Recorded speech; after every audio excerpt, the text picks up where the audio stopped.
Imagina só a seguinte situação no tabuleiro. De um lado, tem uma criatura interdimensional que é do tamanho de um cachorro pequeno. E ela sequer consegue se mover. Sim, velocidade zero cravada no chão. E exato, não sai do lugar. O valor de ataque dela é tão baixo que, olha, precisaria de um verdadeiro milagre estatístico só para arranhar a tinta de qualquer adversário. É um ataque completamente inofensivo, no papel, né? Mas, se por algum acaso do destino essa criatura encostar em uma peça, ela causa absurdos 17 pontos de dano. É poder de fogo suficiente para evaporar quase qualquer miniatura do jogo instantaneamente. Nossa, sim. O que levanta uma questão essencial sobre o design de jogos de mesa moderno.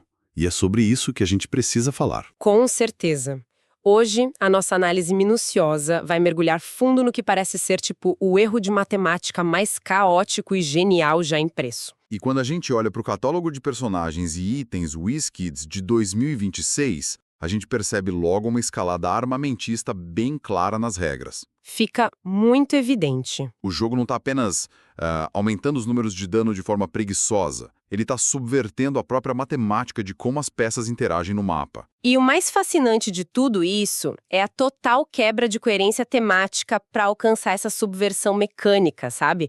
O catálogo mistura puro terror de sobrevivência com monstros de outra dimensão, com coisas super infantis. Sim, a mistura é bizarra. Pois é, ele pega esses pesadelos e coloca tudo na mesma mesa contra uma tropa de choque altamente militarizada que é, pasmem, formada por homens de pão de gengibre. É uma colisão de mundos absurdamente engraçada. É um contraste que não deveria funcionar, mas funciona. Então, a nossa missão hoje é destrinchar 6 itens específicos dessa leva de 2026 para entender como os desenvolvedores estão tentando equilibrar o inalcançável. Certo? Vamos desempacotar isso? Por onde a gente começa? Quero propor o início dessa investigação analisando o que acontece quando o jogo tenta criar um contrapeso defensivo para toda essa escalada de dano. Vamos olhar para o Jim Hopper, o grande chefe de polícia e a âncora de Hawkins. Perfeito. Analisando a ficha técnica aqui, o Jim Hopper, que tem o código NSTP001, ele exige um investimento de 75 pontos. O que não é pouca coisa, né? De jeito nenhum. Para quem monta uma equipe baseada no padrão competitivo de 300 pontos, isso significa dedicar 1/4 de todo o seu orçamento em um único personagem. 25% do time inteiro. Exato. E é um personagem totalmente focado em suporte e sobrevivência. É um custo de oportunidade bem alto, o que significa que a matemática dele precisa ser impecável na mesa para compensar. E a base dessa matemática já entrega logo o recado. Os atributos iniciais dele no disco trazem uma velocidade de 8, um ataque de 11, uma defesa de 18 e um dano base de 3. Valores bem sólidos. Muito sólidos. Quem está familiarizado com a mecânica do sistema sabe que os ataques são resolvidos rolando 2 dados de 6 faces, né? O famoso 2d6. E o valor médio de uma rolagem de 2d6 é o 7. A matemática básica do jogo gira em torno desse 7. Isso. Portanto, com um ataque inicial de 11, o Hopper só precisa desse 7 mediano nos dados para acertar a própria defesa de 18. Estatisticamente, ele é desenhado para ser terrivelmente consistente em combate. A consistência é fundamental aqui, claro. Mas o que realmente justifica aqueles 75 pontos é o sistema de disco de vida, os famosos cliques. Ele tem uma resistência invejável, né? Sim, o Hopper possui 7 cliques.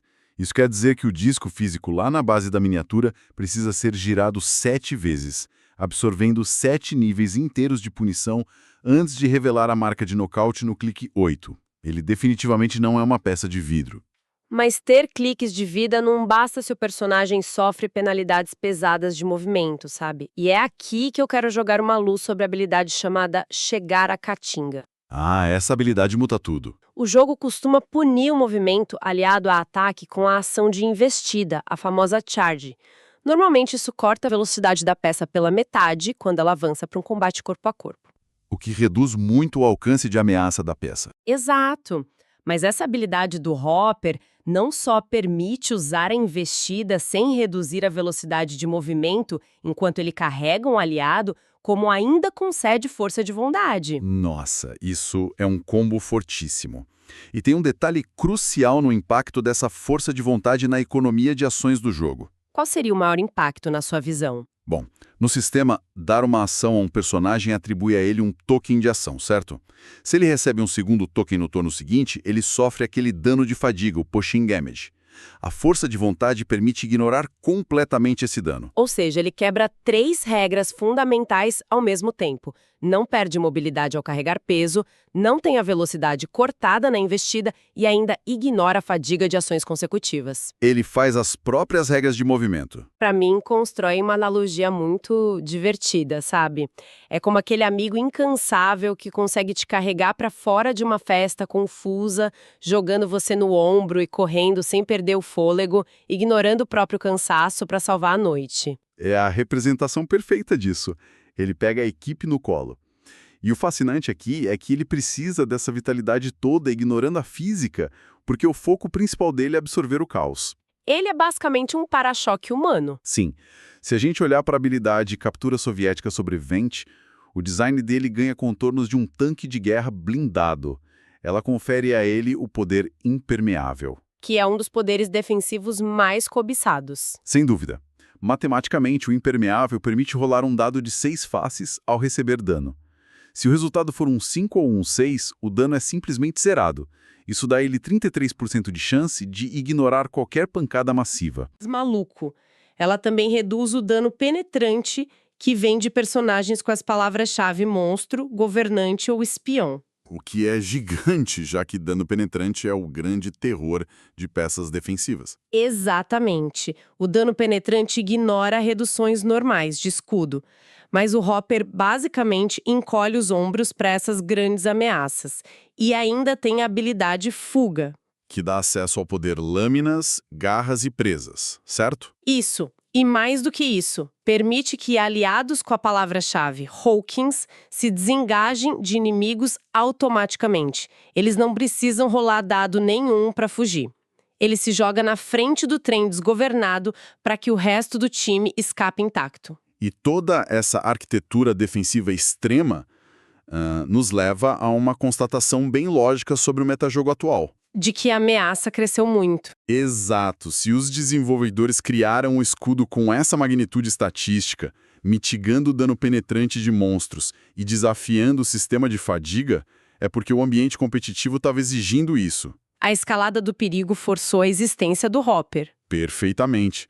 O que nos conecta direto ao que ele foi projetado para enfrentar logo na página seguinte do catálogo. O escudo impenetrável do chefe de polícia só faz sentido quando a gente analisa a verdadeira anomalia matemática do jogo, o Demodog código NSTP002, e a sua extensão mais bizarra ainda, o Demodog espectador. Se a âncora policial é a estabilidade, esses monstros são a fratura exposta na curva de Poderna. Com certeza.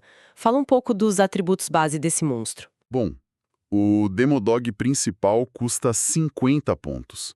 Um valor bastante acessível que preenche super bem a composição do time. Curiosamente, ele compartilha a mesma durabilidade de 7 cliques de vida que o Hopper. O que, por 50 pontos, demonstra um custo-benefício altamente agressivo. Demais. Mas a grande sacada de design não são os valores iniciais, que até trazem a mesma velocidade 8, ataque 11 e defesa 18. A engenharia do caos começa mesmo com a habilidade chamada Não Alimente Dardo. É aí que o tabuleiro começa a derreter. Como ela funciona na prática? Toda vez que o Demodog entra no mapa, ou cumpre alguns requisitos de jogo, ele ganha um marcador de crescimento, um token. E a cada 2 tokens acumulados, os valores de combate dele aumentam em 1 ponto. No papel, alguém pode pensar que um bônus de +1 não parece o fim do mundo. Mas quando a gente analisa a curva de sino do 2d6 de novo, a história é outra. Muda completamente a probabilidade, não é? Totalmente. Se o ataque dele sobe para 12 contra a defesa 18 do Hopper, o monstro precisa de apenas um 6 na soma dos dados. Isso salta a probabilidade de acerto de uns 58% para mais de 72%. Ele vai ficando progressivamente letal. E esse aumento gradativo de status força quem está do outro lado a lidar com ele muito rápido, antes que vire um monstro imbatível. Mas assim, o verdadeiro horror que assola o metajogo não tá nem nessa peça principal. Não, o terror psicológico de quem analisa a mesa recai todo sobre o Demodog espectador. A peça que é gerada no campo como um subproduto. O tal do espectador, código NSTP002DT. Quando eu me deparei com essa ficha pela primeira vez, eu juro que achei que a gráfica tinha cometido um erro grotesco. Pensa numa miniatura que só tem um clique de vida. Super frágil. Sim, e as estatísticas de mobilidade e ataque são, ridículas. Velocidade 0, ataque 6 e defesa 10. É um bicho cego, imóvel e frágil como papel. Mas aí a gente chega no valor de dano. É o momento que a gente tem que conferir se ele é o direito. Exato. Tem um dano impresso de 17. É um número que simplesmente não pertence à escala padrão do jogo. A vasta maioria das peças causa ali entre 2 e 5 de dano por ataque. 17 é de outro universo. E aqui entra a confusão inicial que muita gente tem com essa mecânica, de que adianta ter 17 pontos de dano letal se o seu ataque é um mísero 6. Não parece fazer sentido matemático. Para um ataque 6 conseguir vencer a defesa 18 do Hopper, precisaria rolar um 12 absoluto nos dados, um 6 duplo. E a probabilidade de rolar 12 no 2d6 é inferior a 3%. O espectador praticamente jamais vai conseguir acertar um golpe. Parece um truque vazio. À primeira vista, soa inútil mesmo. Muito pela imprecisão. Mas tem um conceito fundamental de design aplicado aqui, que é a economia de ações, aliada ao puro controle psicológico de área. Explica melhor como isso se aplica a ele. A habilidade do Demodog principal, que chama Polywogs dos Tonianos, concede acesso a lâminas, garras e presas, e permite gerar até 3 desses espectadores no tabuleiro. Ele pode fazer isso usando uma ação de poder ou de graça caso seja nocauteado. É o famoso efeito de espalhar minas terrestres ao morrer, né? Exatamente isso. E o ponto central é que o espectador não foi criado para de fato acertar o golpe com aquele ataque de 6. O valor de 17 de dano atua como um dissuasor absoluto de movimento. É tipo uma barreira invisível baseada no medo? Irem nesses exatos 3%. O dano evaporaria a peça mais forte do time. Ninguém vai arriscar mover uma miniatura cara para perto dessa bomba relógio. Faz todo sentido. O adversário é forçado a parar tudo o que está fazendo, atrasar seu próprio avanço e gastar as limitadas ações do turno atirando à distância em uma peça gerada de graça. E que só tem defesa 10, mas que exige atenção. Isso. O Demodog controla o tabuleiro sem precisar atacar ninguém, só sugando o oxigênio e as ações de quem jova contra ele. É um bloqueio total da logística adversária, operando apenas no medo do acaso estatístico. É brilhante, sabe? Essa estratégia de inundar o campo com ameaças periféricas para drenar os recursos de ataque funciona muito bem. Mas o próprio catálogo de 2026 já fornece o antídoto contra isso. É aqui que a coisa fica realmente interessante, porque a resposta vem do lugar mais inusitado possível. Se de um lado a gente tem o caos interdimensional, do outro, os desenvolvedores introduzem uma página de pura fantasia natalina com controle militarizado de espaços. E é aí que o Exército de Açúcar entra. A pergunta é como responder a um mapa minado de anomalias com 17 de dano, aparentemente como uma força mercenária militar composta de pão de gengibre. Uma tropa tática de confeitarias. Sim. E o trocadilho com os nomes é a primeira coisa a saltar os olhos, né? O soldado de base é o John Doe, código WKSF-001, uma brincadeira com o John Doe, que é um nome dado a indigentes nos Estados Unidos, mas usando a palavra Doe, que significa massa. E tem o general também, né? Isso, o general Eisenhower, código WKSF-002, uma mistura maravilhosa do presidente e militar Eisenhower com farinha, e ambos custam apenas 40 pontos cada. Se conectarmos isso ao cenário geral, esses 40 pontos os colocam na categoria perfeita de suporte tático. O John Donne, em particular, utiliza a economia de ações de forma muito impressionante. Ele é muito ágil, não é? Bastante. Ele tem 4 cliques de vida e uma mobilidade insana com velocidade 9. A palavra-chave atirador já define que o foco dele é manter a distância, o que é vital para não esbarrar naqueles espectadores do Demodog. Ele joga de forma extremamente elusiva. Eu adoro a habilidade "Você não pode me pegar, eu sou o cara do pão de gengibre". Ela garante a ele separação automática de engajamentos corpo a corpo. E tem uma sinergia absurda com outra habilidade dele, a jogue o mais rápido que puder. Ele pode realizar outro ataque no final da ação. Ataca, corre e ataca de novo. O que mais uma vez altera toda a matemática de probabilidade do jogo. Sem dúvida. Ao conceder a oportunidade de rolar 2 ataques no mesmo turno, a chance combinada de conseguir pelo menos um acerto em defesas elevadas dá um salto drástico. É matemática pura a favor dele. E o design ainda o protege de retaliação de maneira muito sagaz com a habilidade ambiente escorregadio, que basicamente dá a ele super sentidos, né? Isso mesmo. E rolar super sentido significa ter mais uma chance de evitar o dano, de forma meio semelhante ao impermeável do Hopper. Mas não é mitigação de armadura, certo? Exato. A mecânica aqui é puramente de evasão. Com os super sentidos, rolar um 5 ou um 6 significa que o ataque sequer aconteceu contra a peça. É como se o tiro passasse reto. Só que o ambiente escorregadio vai muito além dessa simples esquiva passiva. Se ele conseguir evadir com sucesso, o John Doe pode rolar mais um dado de 6 faces e se reposicionar essa quantidade exata de quadrados pelo tabuleiro. Ah, isso é incrível para controle de espaço. Ele não apenas desvia do tiro, ele literalmente escorrega pelo mapa, mudando toda a geometria da linha de fogo do próximo ataque inimigo. É como tentar segurar uma criança hiperativa com excesso de açúcar no sangue. É um pesadelo tentar encurralar uma peça dessas num canto. Só que, analisando friamente, o John Doe isolado é apenas uma distração chata. Ele não tem impacto de dano para virar uma partida sozinho. Ele precisa de uma âncora também, igual o time de Hawkins precisa do Hopper. Exatamente. Essa mobilidade toda exige um centro de gravidade. E é aí que entra o General Eisenhower pelos mesmos 40 pontos. É ele quem orquestra a guerra de trincheiras dessa facção com seus 5 cliques de vida e velocidade 6. O general focado em estabelecer o terreno para o time dele. Isso. O general introduz um nível de controle espacial que contrasta de frente com a brutalidade agressiva e os monstros do tabuleiro. A habilidade fundamental dele é fortificações congeladas. Que traz barreira e o famoso Mastermind, ou mestre mental, não é? Isso. E é um combo tático poderosíssimo. A barreira permite colocar blocos físicos no mapa, fechando corredores e obstruindo as linhas de fogo adversárias. É controle puro. Mas a matemática do Mastermind é onde ele realmente brilha. Aquela habilidade clássica de sacrificar peões para salvar o rei. Precisamente. O Mastermind subverte totalmente o direcionamento de dano. Digamos que um oponente consegue a proeza de acertar a defesa 18 do general.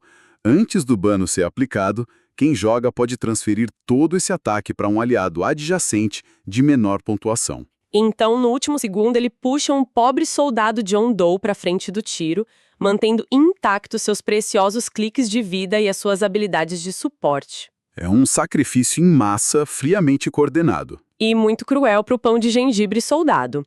Mas a parte mais assustadora dessa tática defensiva, para mim, é a assimetria proporcionada pela habilidade comandante de confeitaria. A manipulação assimétrica das linhas de visão é frequentemente a métrica que separa os times normais dos esquadrões que dominam os torneios. Com certeza.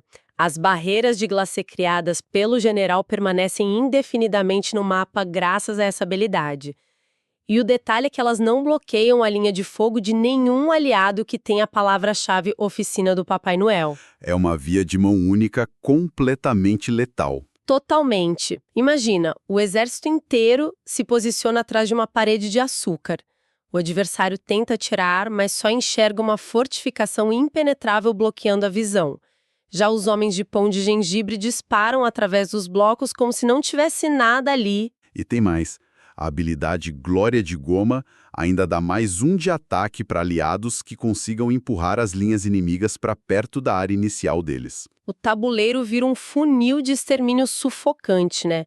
A arquitetura logística força o oponente a gastar turnos preciosos contornando o cenário ou tentando destruir blocos de barreira enquanto sofre disparos sem parar. Sim, o controle tático deles é formidável.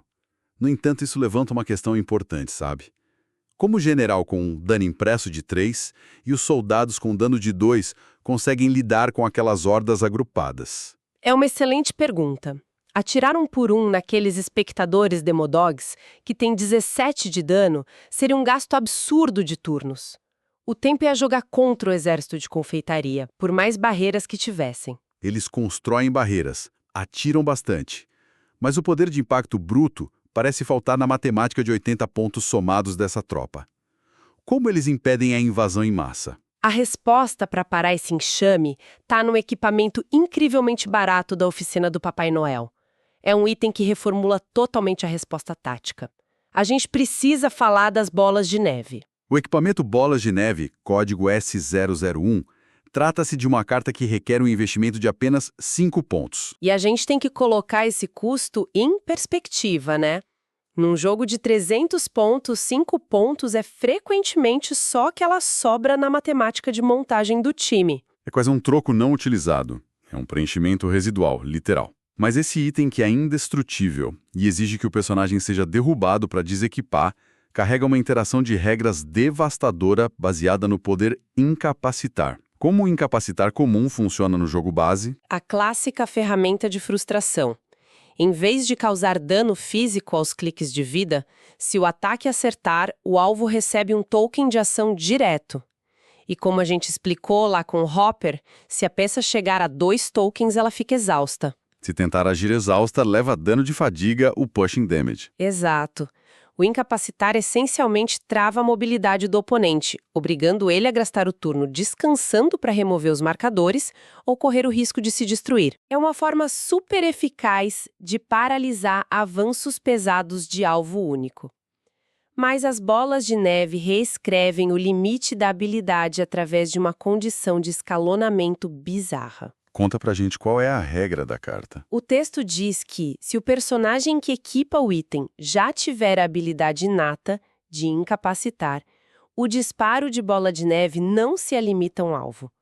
O efeito engolfa todas as miniaturas adversárias que estejam adjacentes ao alvo primário do ataque. Nossa, isso é muito poderoso. Transforma um controle de alvo único em um controle massivo de área de efeito.